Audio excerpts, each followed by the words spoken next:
డిప్రెషన్కి వెళ్ళి సూసైడ్ చేసుకోవడం కానీ లేనిపోయిన అలవాట్లతో వాళ్ళ లైఫ్ని స్పాయిల్ చేసుకుంటారు కదా, అలాంటి వాళ్ళకి మీరు ఏం చెప్తారు? మొన్న రీసెంట్గా అభి సాంగ్లో ఒక తాతయ్య గారు వచ్చేసారు. అవును, అంకుల్. ఆయన ఈ ఎపిసోడ్కి రాకముందు ఏంటంటే తిరుపతిలోని అట్లో రోడ్డు మీద డాన్స్ చేసేవాడు ఆయన. అవును. చిరంజీవి గారి లాగా చేసేవారు ఆయన. పెద్ద ఆయన ఏజ్ సుమారు ఒక 70 ఉంటుందేమో నాకు తెలిసి, 70 లేదా 60 ఉండొచ్చేమో.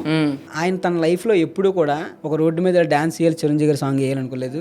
దాని నుంచి ఇలా డీ స్టేజ్ ఎక్కుతాను అనుకోలేదు. కానీ ఇప్పుడు ఆయన ఎప్పుడు అనుకుంది లైఫ్లోకి వచ్చింది. ఒక డీ స్టేజ్ మీద ఎక్కి ఆయన అనుకుని ఎప్పుడు అనుకోలేదు ఇలా చేస్తానని, ఇలా ఆది గారిని కలుస్తానని, ఇలా చిరంజీవి గారి సాంగ్ మీ అందరి ముందు వేస్తాను, జడ్జిని కలుస్తానని, ఇలా డీ సెట్ ప్లాట్ఫామ్ మీదకి వస్తాను అనుకోలేదు.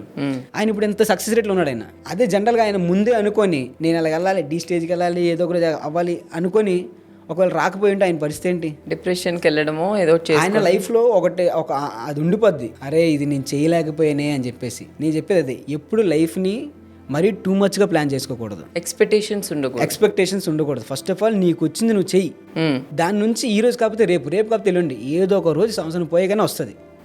ఎప్పుడో అనుకున్నాడు ఆయన, చిన్నప్పటి నుంచి అనుకున్నాడంట అట్లా ఇదని చెప్పేసి. ఒక 50 ఏళ్ళకి 60 ఏళ్ళకి వచ్చింది ఆ సక్సెస్. మనం కష్టపడాలి దాని గురించి, అది ఎప్పుడో వస్తుంది అంతే. దాని గురించి మనం వెయిట్ చేయాలి.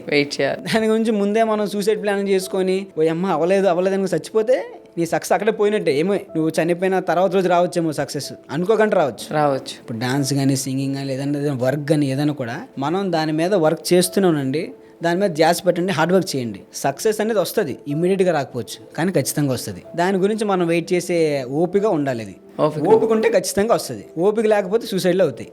అంతే, సింపుల్.